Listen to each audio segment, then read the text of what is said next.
How much time do you spend every day working on your dream?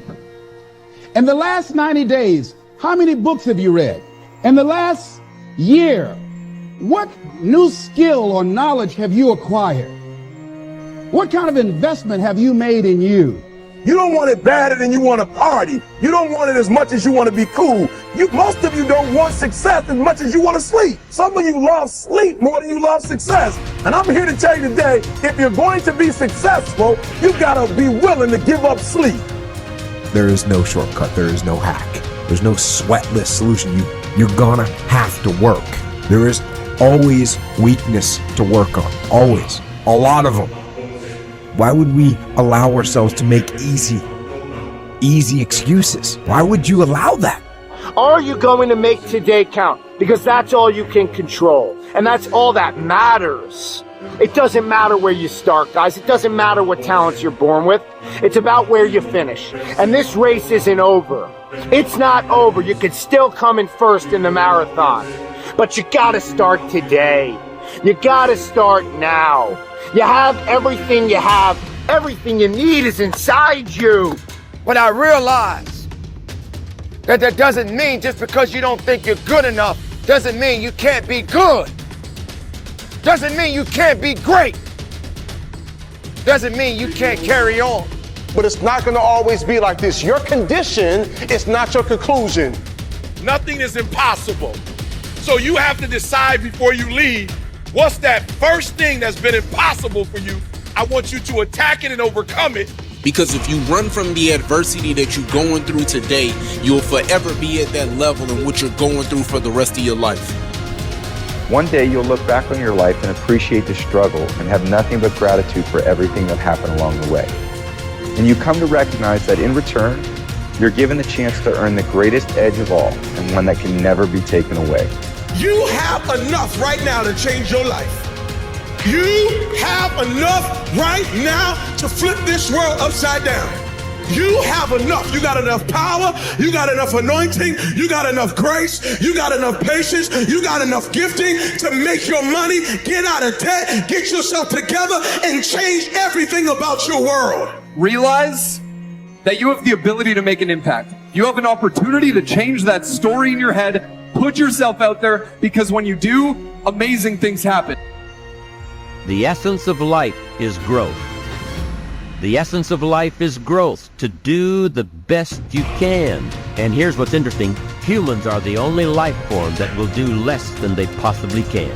Humans are the only life form that will settle for less. Every other life form except human beings strive to its maximum capacity. How tall will a tree grow? Approximately as tall as it possibly can. You never heard of a tree growing half as high as it could.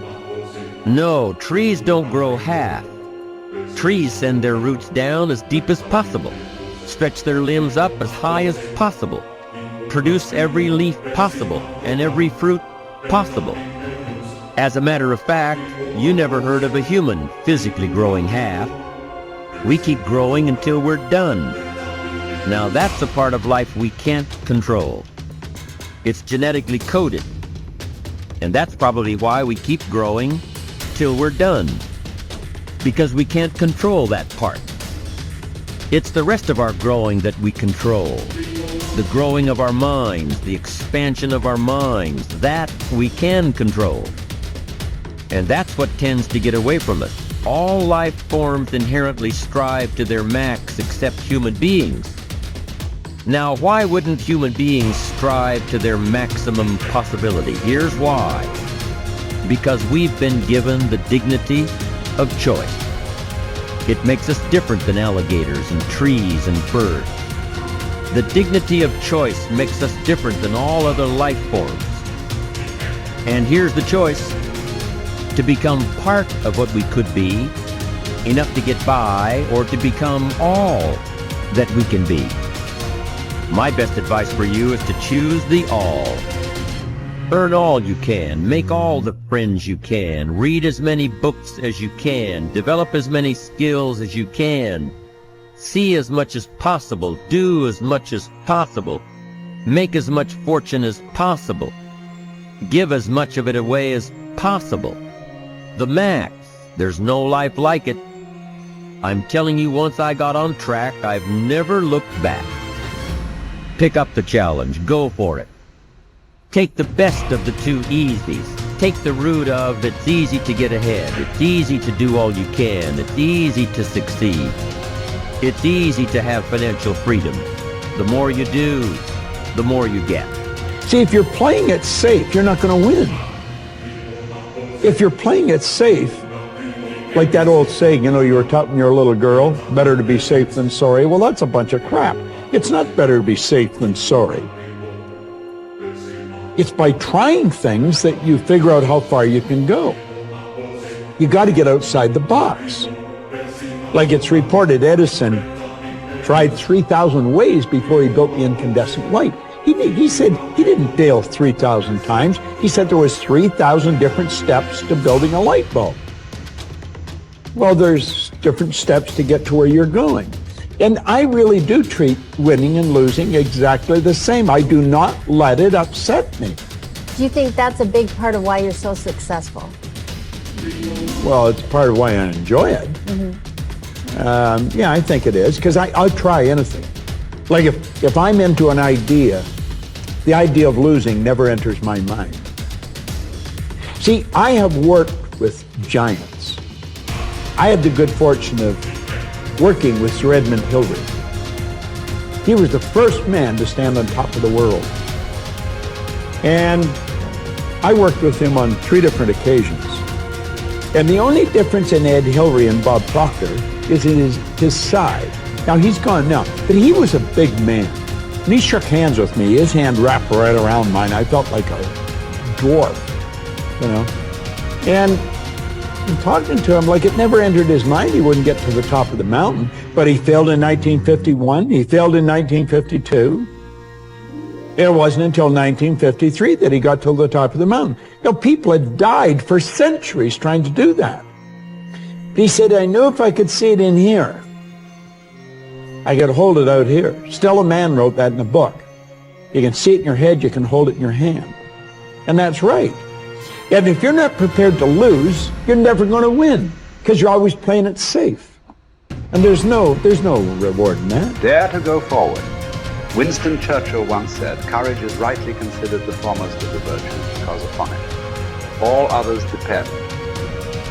Courage is the chief distinguishing characteristic of the true leader. It is almost always visible in the leader's words and actions. It is absolutely indispensable to success, happiness, and the ability to motivate other people to be the best they can be. Follow through on your vision. In a way, it is easy to develop a big vision for yourself and for the person you want to be. It is easy to commit yourself to living with complete integrity. But it requires incredible courage to follow through on your vision and on your commitments. You see, as soon as you set a high goal or standard for yourself, you will run into all kinds of difficulties and setbacks. Refuse to compromise. You will be surrounded by temptations to compromise your values and your vision. You will feel an almost irresistible urge to get along by going along. Your desire to earn the respect and cooperation of others can easily lead to the abandonment of your principles. And here is where courage comes in. Stick to your principles. Courage combined with integrity is the foundation of character. The first form of courage is your ability to stick to your principles, to stand for what you believe in and to refuse to budge unless you feel right about the alternative. Courage is also the ability to step out in faith, to launch out into the unknown, and then to face the inevitable doubt and uncertainty that accompany every new venture. Avoid the comfort zone. Most people are seduced by the lure of the comfort zone. This can be likened to going out of a warm house on a cold, windy morning. The average person, when he feels the storm swirling outside his comfort zone, rushes back inside where it's nice and warm. But not the true leader. The true leader has the courage to step away from the familiar and comfortable and to face the unknown with no guarantees of success. It is this ability to boldly go where no man has gone before that distinguishes you as a leader from the average person. This is the example that you must set if you are to rise above the average.